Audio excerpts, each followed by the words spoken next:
नमस्कार मित्रांनो, स्वागत आहे आपलं अजून एका मिनी व्लॉगमध्ये. मी तुमचा लाडका मराठी व्लॉगर सुशील. आपण आलो होतो मामाच्या शेतामध्ये. आपण गाडी बिडी लावली एक नंबरमध्ये. आज आपल्याला काढायचं होतं हेडम्यामधून सोयाबीन. तर मग काय ढगबिग मस्त एक नंबरमध्ये लावलेला होता. मग काय हेडंबा लावला.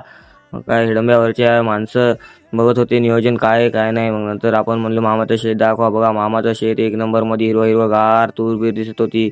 मग काय आपण शेत बघून झाल्यानंतर बघितलं तर काय हे मामा ट्रॅक्टरवर बसून पाणी पित होते. मग काय आलो आपण विहिरीकड आल्याच्या नंतर बघितलं तर काय हिरवगार पाणी, विहीर पाण्यानं फुल भरलेली होती. तर बाजूला सोलर सिस्टम लावलेली होती. तर मग काय कामाला लागली माणसं आणि हेडंब्यामधून सोयाबीन काढणं चालू होतं. तर एकदम नंबर एक मध्ये ओके मध्ये सोयाबीन काढून झाल्यानंतर आपण बघितलं तर हे मामा थकले होते.